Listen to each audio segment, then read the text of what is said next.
So our first diamond member is William Makel. This guy is phenomenal when it comes to, number one, hustle. He's a workhorse. The guy knows how to get himself booked. He's a mindset coach. He's a leadership coach. He understands the psychology of success.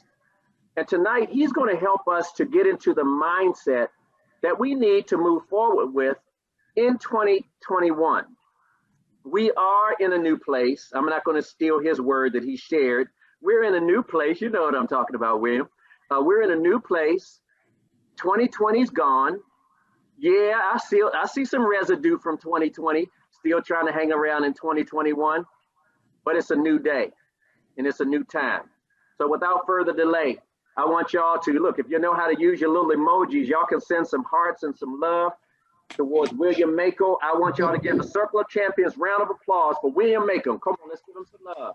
All right, all right. Thank you, Bob, for that wonderful introduction. It is great to be in the place here with Circle of Champions. It's been a long time. It's great to see familiar faces. Hello, Annetta, Steve, Michelle. It's great to see you all, Shafika. I don't have everybody up on the screen at the same time, but 2020, as bad as it was for the country, it has been great for me, and it is all about mindset. Have lost a few relatives, but in terms of business, there are opportunities out there. We've got to remain optimistic. So if I say anything today that resonates with you, just give me some sizzling fingers, just like that. I'll take that for the feedback. Can we practice that real quick? Some sizzling fingers. All right, so I know most of you on mute, but if something really hits your heart, then you just give me those sizzling fingers and I know that you are with me. So I've got a concept that I want to share with you today, and I've got a tool that I'm also going to drop in the chat for you, but it's an ultimate outcome design tool, and it's one of my favorite mental models that I work with my clients. And just to bring many of you up to speed, over the last 2 years, I've probably invested a minimum of $25,000 in myself. Retired from the Coast Guard 2 years ago after serving for 33 years, and got into executive coaching, and still doing the speaking and training. I've been training and coaching a bunch of Army officers over the past 7 months, and that's been working out wonderful. I've been doing diversity training because we know how much that's needed. But what I am most excited about sharing with you today is my STEAM principle: situation, thought, emotion, action, manifestation. So the way I came up with this concept started probably 30 years ago when I was in flight school, and I was going out on my first aerobatic solo flight. And one of the maneuvers we needed to conduct was a loop, just a standard loop. And when I went out there, got ready to go into my loop, pulled back on the stick, and all of a sudden my rudder pedals started shaking, which is the warning system letting me know that the aircraft is reaching an impending stall. So I pushed the stick forward, broke out of the loop, didn't complete it, and I ended up flying back to the base, talked to my instructor about it and so forth. And when I reflected back on exactly what happened, I realized that my thought process wasn't right. Every time I practiced the loop, everything went fine. But on the solo, that was the first time it didn't work out right. And 2 weeks prior to me doing my first solo, another colleague of mine did his first solo. And he got to the top of the loop, stalled the aircraft, and somersaulted out of the air backwards. He did recover the aircraft because we were, when we typically were practice, we're up above 5,000 feet. So I had that on my mind. So the situation was that I needed to conduct the loop.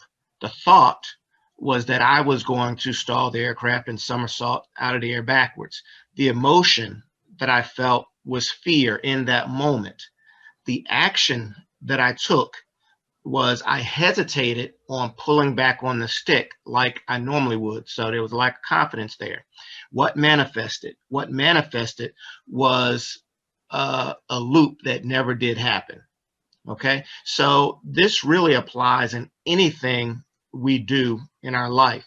And I'll share my screen a little bit later on the presentation. I've still got a video that's rendering for you all to go in this tool for you. But that is the basis of it. So what I want you to understand is that you can engineer exactly what you want to manifest in your life.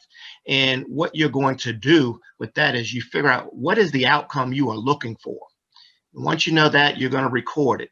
Then you're going to say, what are the actions I need to take to create that ultimate result?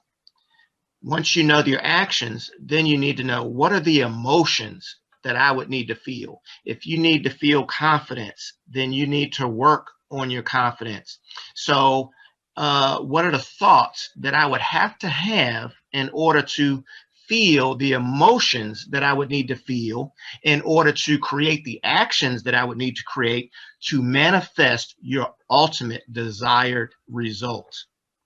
And that is your STEAM principle. You can use that anytime. That is one of my favorite go-to tools for helping people create breakthroughs, among many others, but that's my favorite because I use it all the time when I self-coach myself. And I always teach clients this when they seem to be stuck in some areas, and you can just create your journal and really begin to really determine what your thoughts are. And once you know that, you can create the ultimate mindset that you need to have to get through anything. And one more thing I'll share with you before I turn the mic back over to Bob. I want you to think about, if you are stuck or you are hesitant, I want you to think about your future view versus your current view. And when I say future view, I'm talking about what is that vision you have for yourself in the future. If it is grand, think of your current view and your future view being on a scale.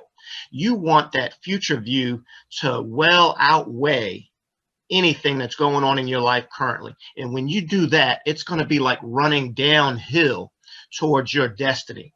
When your current view is heavier than your future view, that pretty much means that your status quo outweighs whatever the vision is you have in the future.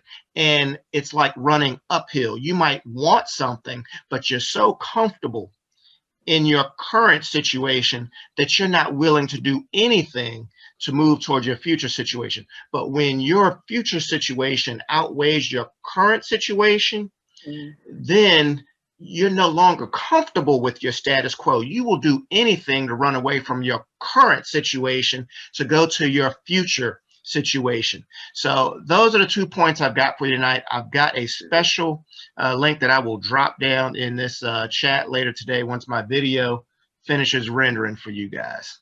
So I appreciate the stage, Bob, and back to you. Come on, give them some love. Give us some claps, some hearts. Am I muted? No, I'm not muted, am I? No. Okay. No. So how many of you got at least one aha as you were listening to William? She says 2. Somebody says I got a bunch of them.